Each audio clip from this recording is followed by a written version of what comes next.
Coucou les vierges, j'espère que vous allez tous très bien. On se retrouve pour les énergies du mois de novembre. Comme d'habitude, tu prends ce qui résonne et tu laisses le reste. Pas d'injonction, pas de vérité figée, pas de prédiction. C'est du conseil, des messages que tu vas écouter dans l'ici et maintenant. C'est maintenant que ça va prendre forme, peut-être sous forme de déclic, d'interrogation, de questionnement. Peut-être que ça va directement t'aider à comprendre certaines situations. En tout cas, c'est ce que je souhaite de tout cœur. Donc, on va commencer tout de suite avec une vue d'ensemble. On a une arcane majeure. Alors, une arcane majeure sur le dos de deck, donc sur le thème, l'inspiration, la direction. Tout le reste, c'est des mineurs. On a deux personnages. On va voir un petit peu ce qui va se goupiller dans cette lecture pour toi.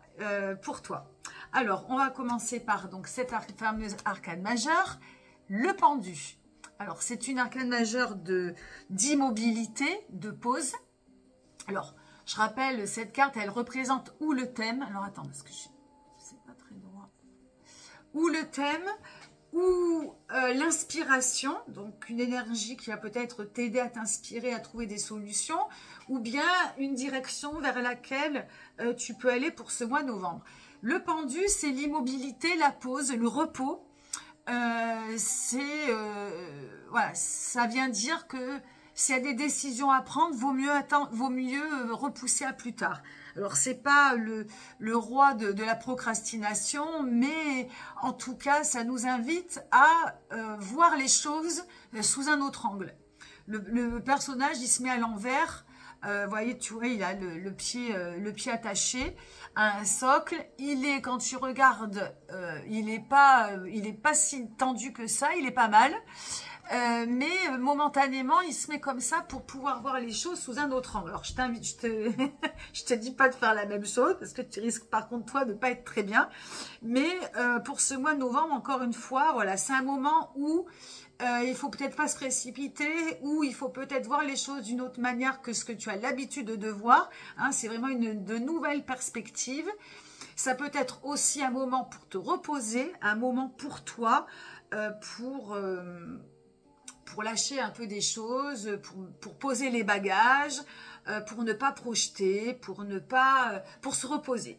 C'est une pause, un repos. Donc voilà, si tu as beaucoup travaillé, ou si tu travailles, évidemment, si tu reprends un travail, c'est pas vraiment de ralentir, mais c'est de mettre certaines choses sous cloche ou en stand-by, tu vois. Alors ça invite à la méditation, au silence, à vraiment, voilà, à te mettre dans une atmosphère un peu différente que ce que tu as l'habitude de faire ou de penser. Donc ça, c'est le thème, la direction, l'inspiration. Hein, on va voir un petit peu pourquoi c'est placé ici. L'énergie principale de ce mois de novembre, c'est 9 de coupe. 9 de coupe, on est au summum, on a bientôt terminé ses devoirs au niveau des cœurs et des émotions, mais ça peut vouloir dire beaucoup d'émotions, alors ou d'émotions traversantes, hein. C'est un mois ou en tout cas à l'heure où tu m'écoutes, le cœur est plein, le cœur est gros, bon, à observer pourquoi, comment est-ce que tu arrives à les traverser, à les exprimer. Hein, ce 9 de coupe, tous les 9 dans le tarot, ils sont un peu bloquants, ils sont en stand-by. Il y a un pas à faire pour passer à autre chose, mais ça peut demander beaucoup d'efforts. C'est peut-être la carte qui demande le plus d'efforts parce que c'est le dernier pas à faire. Tu as beaucoup traversé jusqu'à présent, peu importe depuis combien de temps, et là, c'est comme s'il y avait une espèce de stagnation, une impossibilité, il y a un pas à passer, tu n'y arrives pas. Alors, soit parce que les émotions sont à la gorge, soit parce qu'il y en a trop, soit parce que tu n'arrives pas à les exprimer. En tout cas, il y a un truc à faire pour tu vois, finalement te soulager. Et ce pas-là, pour toi, est extrêmement difficile. Alors, ça parle évidemment de deuil d'une personne, d'une situation, quand je parle de deuil, hein, c'est encore une fois pas forcément qu'une personne est morte, mais il y a une situation qui est derrière, qui n'est pas encore digérée, ou une personne ou quelque chose actuellement qui est sous tes yeux et qui, voilà, qui te prend beaucoup d'émotions. Donc on en est là. Alors, le rapport avec le pendu, tu vois, c'est qu'il y a quelque chose là qui te tient par un fil et que c'est comme si, voilà, tu restais attaché à ce fil parce que tu sais que quand ce fil va être coupé, c'est comme si, tu vois, tout allait s'effondrer. Le personnage là, il tombe sur la tête, il s'effondre. Et c'est comme si, voilà, il y avait quelque chose là qui te tenait. Et ce fil-là est très fragile. Donc, tout ça, c'est à observer, à comprendre, à toi d'adapter, de faire un petit peu ta petite tambouille. La carte, donc, sur le côté sentimental. Alors, si tu n'as pas de partenaire, hein, je le répète, ça marche aussi. C'est tout ce qui concerne nos relations affectives, amicales, familiales, partenaires. Et si tu n'as pas du tout d'entourage, je pense souvent aux personnes seules, c'est d'abord par rapport à soi, hein, que ça marche. 3 de bâton. Alors, le chiffre 3, c'est de la dispersion. Le bâton, c'est l'énergie pure, la vitalité, l'instinctivité. Ça peut être la sexualité. Donc, le 3 de bâton, voilà, c'est une espèce d'énergie de fougue, de premier élan. Bam, voilà, on se jette un petit peu sur quelque chose, quelqu'un. Voilà, on éprouve un premier enthousiasme assez, voilà, assez fulgurant et ça peut vite retomber. Ce 3 de bâton, il peut parler, voilà, de beaucoup de procrastination, de dispersion, une envie peut-être de se changer les idées. Ce 3 de bâton, il manque un peu de corps, un peu de contenu, un peu d'ancrage. Alors, soit, donc dans tes relations, c'est toujours pareil, à adapter. Soit tu es dans une nouvelle relation, ça débute, donc à cet enthousiasme des premiers jours, ça c'est plutôt ok. On peut être aussi dans quelque chose de l'inconséquence, faire des choses, prendre des décisions, voir des gens, parce qu'on a envie de se changer les idées, on a envie voilà, peut-être par rapport à cette situation émotionnelle qui est à la gorge et qui est très prenante. Et ce 3 de bâton vient un petit peu brouiller un petit peu les pistes. Voilà, attention par contre à cette carte qui, encore une fois, n'est pas très conséquente. Alors, elle peut, si elle est en conscience, c'est super ok parce que si tu dis, ben moi j'ai besoin de me changer les idées avec Pierre-Paul ou Jacques ou Madeleine voilà, peu importe, bon ben c'est ok. Si j'ai besoin de même faire un peu la fête ou me détendre en faisant des activités diverses et variées avec les gens, c'est ok. Mais voilà, ça peut, si c'est pas en conscience, tu peux aussi ouvrir des portes avec les gens et ne pas subir ce que tu peux provoquer chez l'autre. Je sais pas si je suis très claire. Donc, attention à ce 3 de bâton. En conscience, c'est ok. Pas en conscience, bon, fais attention un petit peu aux répercussions du tout feu, tout flamme, sans savoir un petit peu ce que ça peut engendrer. Hein, voilà, donc ça, c'est à voir. Pour le côté taf, activité, si tu n'as pas de taf, activité ou projet, 7 de denier. Alors là, on est dans les deniers, on est dans la matière. Donc, quand il s'agit d'activité, de travail ou de projet, on est vraiment dans le vif du sujet. Le 7 de denier, c'est très évolué, très productif. Ça peut être très bénéfique pour faire des associations, pour récolter ce que l'on a semé auparavant dans son travail, peu importe. Hein, donc très porteur si tu as des projets, très porteur si tu travailles et que tu aimes ton travail, etc. Hein, il peut y avoir même une évolution dans le travail, quelque chose qui te fait grandir ou qui te fait évoluer. Ce 7 de denier, s'il est mal aspecté, c'est au contraire des mauvais, comment dirais-je, des mauvaises retombées. Des choses voilà, qui peuvent avoir des mauvaises conséquences, des mauvaises retombées, des mauvais, comment dirais-je, investissements. Donc voilà, ça peut être tout bon ou tout mauvais. Le 7, c'est un peu radical, hein. C'est soit le 7 de denier, il va vraiment dans quelque chose qui est bon pour soi, qui est bon pour son physique, qui est bon pour son mental. Le 7 de denier commence à développer vraiment quelque chose de très bon pour l'intérieur, mais si il est mal aspecté, ben, il va te faire mal, au corps. Hein. Donc voilà, à toi de voir, Donc pareil, par rapport à ce pendu, tu vois, si c'est mal aspecté, bon ben, s'il y a des décisions à prendre, si tu ne le sens pas, des choses, n'y va pas. Hein. N'oublions pas que ce pendu, il est là presque en veto.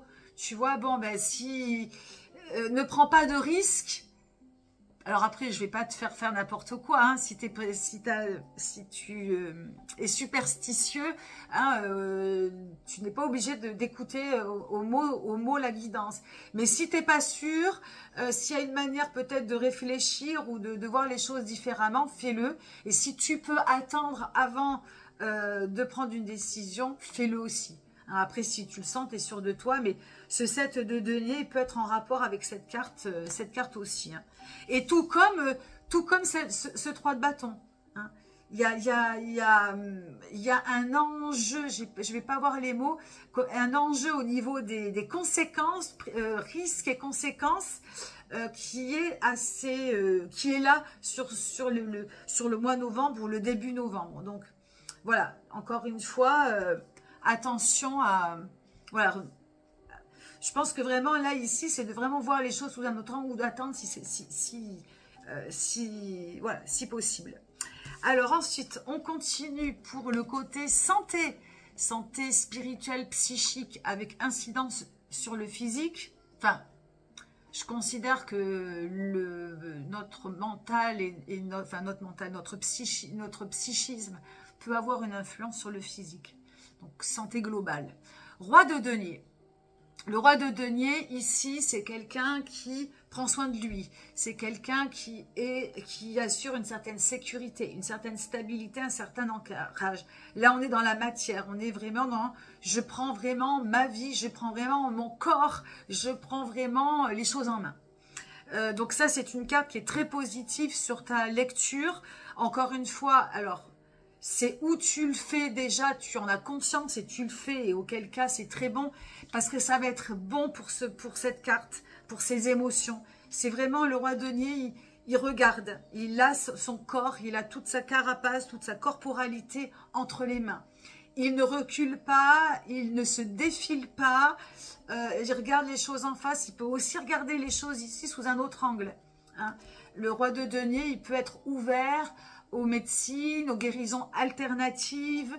Voilà, il ouvre un peu ses chakras sur voilà, ce qui va pas, ce qui fait du bien. En tout cas, c'est une belle prise en main. Tu peux être en manque de ça et faire tout l'inverse. Hein.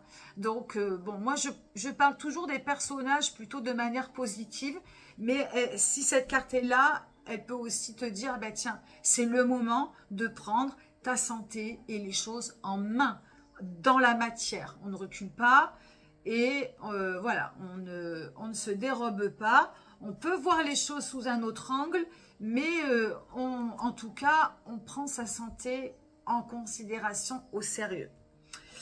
Parce que là, tu vois, sur cette carte, oui, je vais quand même en rajouter quand même un petit peu. Sur cette carte, sur ce roi de denier en particulier, il regarde un petit peu, il est un peu désabusé, quoi. Il a la flemme. Il regarde un petit peu sur le côté. Donc, il prend les choses en main, mais il a pas l'air d'être sûr de lui. Flemme, comme disent les jeunes aujourd'hui, ils disent pas j'ai la flemme, ils disent juste flemme. Ben, le roi de denier, c'est flemme. Et là, voilà, et là, c'est pas flemme. Donc, c'est vrai que ça peut, ce pendu, il peut te dire, je le vois un petit peu à double tranchant. Ça peut être un peu le thème de ton mois de novembre, style flemme, quoi. Flemme, repos, j'ai pas envie, demain, après-demain, on coupera la liane plus tard. Donc, ça peut aussi, ça peut être ok, hein. Si tu le sens pas et que tu es trop fatigué, ne le fais pas. Mais voilà. C'est le thème, c'est de prendre sa vie en main, sa santé en main, et il peut y avoir effectivement flemme. cette espèce de flemme, cette espèce de nonchalance qui viennent un petit peu plomber ou surplomber ces débuts de mois de novembre. Voilà, à observer, rien de grave. Et enfin, le conseil du conseil, on a un personnage, un valet d'épée. Et d'ailleurs, on n'a pas d'épée du tout sur ta lecture du mois de novembre, on l'a juste là. Alors ce valet d'épée, je te rappelle, l'épée mentale, intellect, pensée.